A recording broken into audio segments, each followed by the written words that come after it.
Sir చెప్పండి, మీకు కాంగ్రెస్ ప్రభుత్వం ఎలాంటి హామీలు ఇచ్చింది, ఇప్పుడు ఏం చెప్తావు? అంటే కాంగ్రెస్ ప్రభుత్వం ఇచ్చే హామీ కోసం కాదు మేము చేసేది. మేము ఒక ట్రాన్స్పోర్ట్ డిపార్ట్మెంట్ లోను, ఎలక్ట్రిసిటీ డిపార్ట్మెంట్ లోను తీవ్రమైన సమస్యలను ఎదుర్కొంటూ ఉన్నారు. ఆర్టిజన్స్ అనే ఒక పదం తీసుకొచ్చింది. ఈ ఆర్టిజన్స్ అనే పదం తెచ్చింది గత ప్రభుత్వం, పోయిన ప్రభుత్వం. అది అప్పుడే వ్యతిరేకించాం. ఈ ఆర్టిజన్ అనే పదం మంచిది కాదు, వెంటనే దీన్ని రద్దు చేయండి అని చెప్పాం. ఆ ప్రభుత్వం రద్దు చేయలేదు. కాబట్టి మా ఎలక్ట్రిసిటీ ఉద్యోగులందరూ ఆ ప్రభుత్వాన్ని రద్దు చేశారు. ఇప్పుడు వచ్చిన ప్రభుత్వానికి మేము విజ్ఞప్తి చేస్తా ఉన్నాము, ప్రభుత్వం చేసినటువంటి తప్పుని చేయొద్దు మీరు. ఇప్పుడైనా కూడా మా ఆర్టిజన్స్ కి విద్యార్హతలను బట్టి ఉద్యోగాలు ఇవ్వండి. జస్ట్ లైక్ ఐటీఐ చదివినటువంటి వాళ్ళు ఉన్నారు, వాళ్ళకి జూనియర్ లైన్మెన్ ఇవ్వండి. డిగ్రీలు చేసినటువంటి వాళ్ళు, పీజీలు, బీకామ్లు, ఎంకామ్లు చేసిన వాళ్ళు ఉన్నారు, వాళ్ళకి జూనియర్ అసిస్టెంట్ ఇవ్వండి.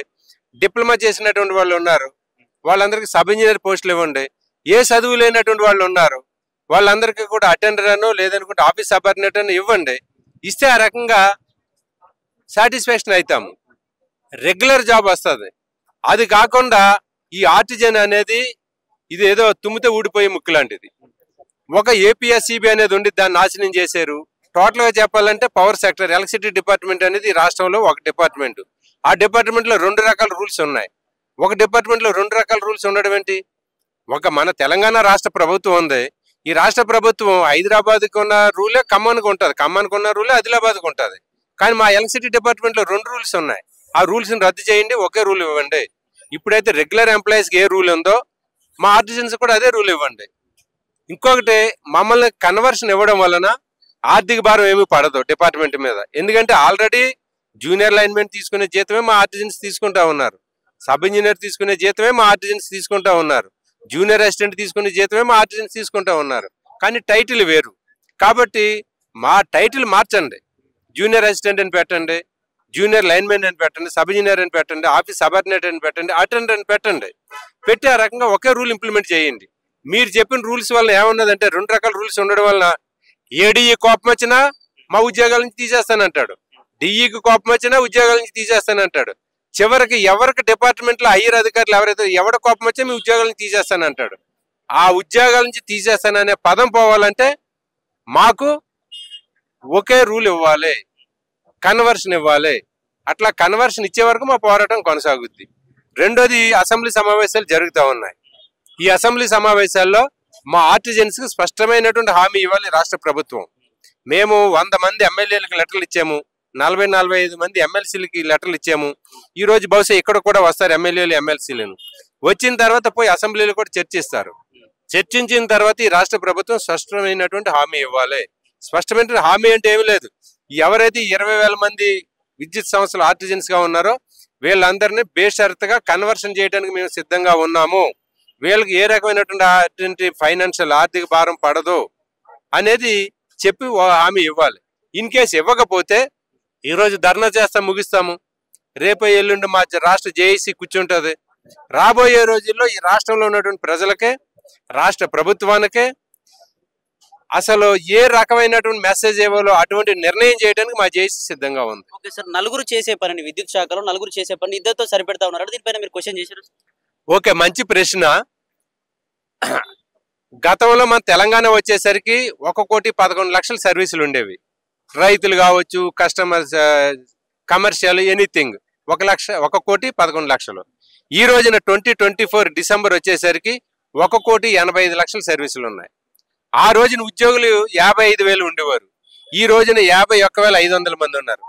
సుమారుగా 70 లక్షల సర్వీసులు పెరిగినాయి. ఉద్యోగుల సంఖ్య 4,000-5,000 తగ్గిపోయారు. అంటే వినియోగదారులకు మెరుగైన సేవలు చేయాలంటే ఉద్యోగుల సంఖ్య పెంచాలి. అందుకోసమనే గతంలో సబ్ స్టేషన్లో 4 ఉండేవారు, ఇప్పుడు 2 ఉన్నారు. గతంలో ఒక ఆఫీసులో 4 క్లర్కులు ఉండేవారు, ఇప్పుడు ఒకే క్లర్క్ ఉన్నాడు. చివరికి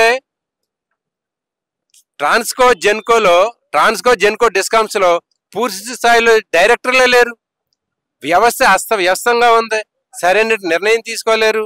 ఉన్న ఒక ఐఏఎస్ ఆఫీసర్ కూడా ప్రభుత్వం నుంచి క్లియరెన్స్ వస్తే తప్ప కనీసం లీవ్ కూడా పాస్ చేయలేనేమంటారు. పిఎఫ్ లోన్లు పెట్టుకుంటే పిఎఫ్ లోన్లు రావు, జీపీఎఫ్ రాదు. చివరికి మెడికల్ లీవ్ పెట్టుకున్నా కూడా పాస్ చేసేటటువంటి రైట్స్ లేవు. కాబట్టి ఒక నిర్దిష్టంగా బోర్డ్ ఆఫ్ డైరెక్టర్స్ ఉండాలి. At the same time sub stations కానీ, ఫ్యూజ్ ఆఫ్ కాల్ సెంటర్స్ కానీ, సెక్షన్ ఆఫీసులు కానీ వినియోగదారులకు రిలేటెడ్ గా ఉన్నటువంటి దగ్గర రిక్రూట్మెంట్ చేయాలి. రిక్రూట్మెంట్ చేయాలని అంటే ఇది పెద్ద సమస్య కాదు, కానీ రిక్రూట్మెంట్ చేయదు. రిక్రూట్మెంట్ చేసే ముందు మట్టి మాత్రం 20,000 మందిని కన్వర్షన్ ఇవ్వాలి. వితౌట్ కన్వర్షన్ రిక్రూట్మెంట్ చేస్తానన్నా కూడా నథింగ్ డూయింగ్, రిక్రూట్మెంట్ కూడా జరగనివ్వం. ఇది కూడా దీనికి ఛాలెంజ్. రీసెంట్ గా టీఎస్పీడీసీ ఆఫీస్ లో కూడా మీరు ధర్నా చేసారు, అప్పుడు వాళ్ళ నుంచి ఆన్సర్ ఏమొచ్చింది? అంటే మన ప్రభుత్వం కొత్తగా వచ్చింది కదా, కొత్త ప్రభుత్వానికి ఏదో కొన్ని కోరికలు ఉన్నట్టుగా అనిపించింది. ఇక్కడ చేసాము, ఎస్పీడీసీఎల్ ఆఫీసులో చేసాము, ఎన్పీడీసీఎల్ ఆఫీసులో చేసాము, ప్రెస్ క్లబ్ లో మీటింగ్ పెట్టాము. వీళ్ళు పెట్టుకుంటూ పోతా ఉంటారు తప్ప ఇది మనకేదో సంబంధం లేదని అనుకుంటుంది ప్రభుత్వం. అందుకోసమనే ఈసారి అసెంబ్లీ సమావేశాలు పెట్టాం. అసెంబ్లీ సమావేశాల్లో కూడా మాకు న్యాయం జరిగినట్టు కానీ మాకు సరైనటువంటి కమిట్మెంట్ ఇవ్వలేదు అనుకోండి. మాది పవర్ సెక్టర్ లో ఉండాలంటే ఈ రోజున రోజు నీళ్లు తాగాలన్నా కరెంట్ కావాలి, ఏసీ పండుకోవాలన్నా కరెంట్ కావాలి. ఈ రాష్ట్రంలో ఏం జరగాలన్నా కరెంట్ లేకుండా ఏమీ జరగదు. చివరికి బిడ్డ పుట్టాలన్నా, ఒక ముసలాయిని చచ్చిపోవాలని కూడా కరెంట్ కావాలి. అటువంటి కీలకమైనటువంటి కరెంటు వ్యవస్థను నెగ్లెక్ట్ చేస్తే ఈ ప్రభుత్వానికి కూడా గత ప్రభుత్వాన్ని లాగానే సరైనటువంటి గుణపాఠం చెప్పడానికి మా ఆర్టిజన్స్ సిద్ధంగా ఉన్నారు. దాంట్లో ఏ రకమైన వెనకపోము. అయితే ఇప్పుడు మేము వెంటనే తొందరపడి ఏదైనా నిర్ణయం చేస్తే మొన్నే వచ్చాము, 10 సంవత్సరాలు గత ప్రభుత్వం ఏమి చేయలేకపోతే వాళ్ళని ఏమి టచ్ చేయలేదు, మీరు వచ్చిన సంవత్సరానికి ఇది చేస్తున్నారు, రాజకీయం చేస్తున్నారు అని అంటారని చెప్పి రేవంత్ రెడ్డి సర్కార్కి జర టైం ఇస్తున్నాం. ఈ టైంని కూడా 1 year అయిపోయింది, ఇక టైం కూడా ఇచ్చే పరిస్థితి లేదు. కాబట్టి ఈ ధర్నా ద్వారా మాకు నిర్దిష్టమైనటువంటి హామీ అసెంబ్లీలో రాకపోతే భవిష్యత్తు కార్యాచరణ చాలా సీరియస్ గానే నిర్ణయం చేస్తాం. మేడం చెప్పండి, కనీసం ఈ ప్రభుత్వంలో తగిన న్యాయం జరుగుతుంది అనిపిస్తుంది? ఆశిస్తున్నాము ఇలాగైనా వస్తుందని. కానీ చాలా మంది ఈగర్లీ వెయిటింగ్. ఎందుకంటే అందరు ఈ సార్ చెప్పినట్టు, ఈశ్వర్ సార్ చెప్పినటువంటి అందరూ ఇక్కడ 10th నుంచి ఎంకామ్ చేసినటువంటి చాలా మంది ఉన్నారు. ఇంటర్, డిగ్రీ అందరు experience candidates. No one is experience candidates అని ఎవరు లేదు. సో 15-20 years నుంచి ఎక్స్పీరియన్స్ ఉన్నారు వాళ్ళు. మేము చేయకపోతే అసలు అక్కడ లేదే లేదు. In the aquarium compulsory water ఉంటేనే ఫిషెస్ ఉంటాయి, వాటర్ లేకపోతే ఫిషెసే ఉండవు. అందుకోసం we are the water, they are the fishes. So compulsory మాకు ఎలాగైనా రావాలని అనుకుంటున్నాం మేమైతే. అంతకుముందు గత ప్రభుత్వం కేసీఆర్ ప్రభుత్వం ఉన్నప్పుడు మీ దృష్టికి తీసుకెళ్లారు, అసలు వాళ్ళు ఏం స్పందించారు? కేసీఆర్ ప్రభుత్వానికి అయితే తీసుకెళ్ళాం, కానీ ఇస్తాము అని చెప్పేసి after 5 years previous we used to have like outsourcing persons లాగా ఉండే. దాని తర్వాత ఆర్టిసన్స్ అని పదం ఇచ్చారు. ఆర్టిసన్ అది వాళ్ళు ఎక్కడి నుంచి తీసుకొచ్చారో ఇది వరే మాకు తెలియదు. If will go to certain functions and all, parties and all, they will ask us మీరు ఏంటి అని అడుగుతారు. What the answer we have to give to them? మేము ఆర్టిసన్స్ అని ఎలక్ట్రిసిటీ డిపార్ట్మెంట్ లో పనిచేస్తున్నామని చెప్పాలి, కానీ ఆర్టిసన్స్ అనే పదం చెప్తున్నాము. లైక్ జూనియర్ అసిస్టెంట్ పోస్ట్ అని చెప్పలేకపోతున్నాము, జేఎల్ఎం అని చెప్పలేకపోతున్నాము. అలాంటి పదాలే యూజ్ చేయట్లేక ఆర్టిసన్స్ అనే పదం ఇచ్చారు. అదే అందుకోసమని ఇప్పుడు కాంగ్రెస్ డిపార్ట్మెంట్ వచ్చింది కాబట్టి వస్తుందని చూస్తున్నాము, వస్తుందని అనుకుంటున్నాం. అట్లాంటివి ఏం లేదు. సో వాళ్ళకేమో ఎంప్లాయీస్ కేమో 20 HPL లీవ్స్ అలా ఉంటుందన్నమాట. So we people are not having such type of HPL అంటే హాఫ్ పే లీవ్ లాంటిది ఉంటుందన్నమాట. ఎవ్రీ ఇయర్ 20 యాడ్ అవుతూ పోతుంది, కానీ మాకు అలాంటిది ఏమి ఉండదు. ఓన్లీ 15 ఏమో సిఎల్ అలా ఉంటుంది, అండ్ 15 ఏమో పిఎల్ అంటే ప్రివిలేజ్ లీవ్ అలా ఉంటుంది అనమాట. దాంట్లోనే మేము హెచ్పిఎల్ యూస్ చేసుకోవాలి. దాంట్లోనే ఏమైనా చిన్న పిల్లలకి ఏమైనా హెల్త్ ఇష్యూస్ అని they are not giving such type of వేతనాలు అలాంటివి ఏమి ఇవ్వట్లేదు. సో ఈ ప్రభుత్వం ఇస్తుందని ఆశిస్తున్నాం. ఇక 1 year ఆగాం, ఇంకా కొన్ని నెలలు ఆగుతాం. ఇన్ని నెలలు ఆగాం. సార్ చెప్పినట్టు నెక్స్ట్ కార్యాచరణ మేము ఎలాగైనా తీసుకోవాల్సిందే.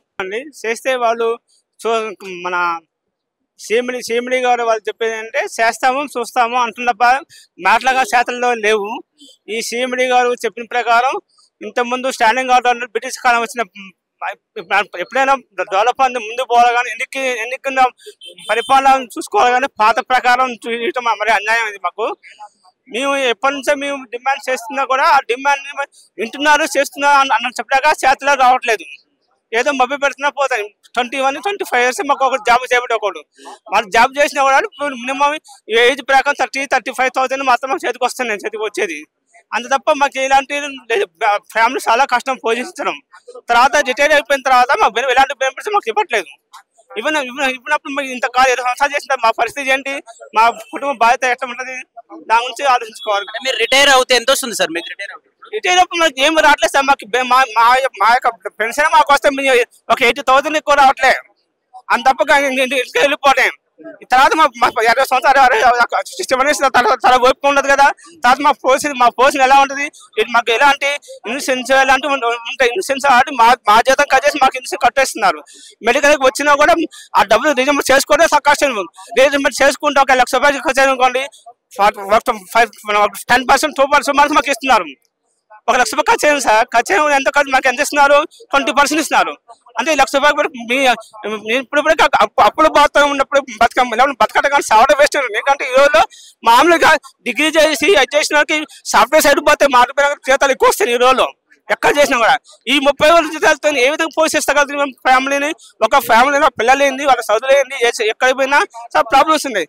దీన్ని ప్రభుత్వం దృష్టికి తీసుకెళ్ళి ఆడి చూస్తున్నా కానీ మాటలే కానీ శాతం రావట్లేదు. కనీసం ఇంతకుముందు ప్రభుత్వం మిమ్మల్ని ఆదుకోలేదు, ఇబ్బంది ప్రయత్నాలు చేసింది. కనీసం ఈ ప్రభుత్వంలో మీకు న్యాయం జరుగుతుంది అనిపిస్తుంది? నాకు ఇంతకుముందు ప్రభుత్వం చేసేలాగా ఉంటే ఉన్న సీఎండి గారు మోసం చేశారని మాకు అనిపిస్తుంది. ఎందుకంటే ఏ ప్రభుత్వం వచ్చినా వాళ్ళు కొత్తగా అనిపిస్తుంది. ఏదో ప్రభుత్వం ఇల్లు దోచుకుంటూ మొత్తం వాళ్ళు తెలియదు. కొత్త సీఎండీకి వాళ్ళకి తెలుస్తుంది. సీఎం తెలియదు పూర్తిగా. వీళ్ళు ఏ చెప్తా చేస్తారు. అంతే తప్ప మీరు అయితే మాకు న్యాయం జరుగుతుంది. ముఖ్యమైన సీఎం గారు చెప్పేదంటే మాకు ఏ కోరికను మన్నించాలంటే కొద్దిగా మమ్మల్ని ఆదుకోండి. చాలా కష్టాలు ఉన్న పరిస్థితి. బయటికి పోయి ఇంటికి వస్తే పరిస్థితి లేదు మా పరిస్థితి. అలా సీరియస్ ప్రాబ్లం. ఇంట్లో ఒక ఫ్యామిలీకి ఏదైనా వస్తే వాళ్ళ భవిష్యత్తు చాలా అంధకారం అయిపోతుంది. నలుగురికి అందం చూపించే వాళ్ళ కరెంట్ విద్యుత్ డిపార్ట్మెంట్ వాళ్ళకి శీఘ్రమైన చేయొద్దు. దయచేసి మేము సీఎండి గారిని మన సీఎం గారిని కోరుతున్నాం సార్. న్యాయం చేయాలని కోరుతున్నాం సార్.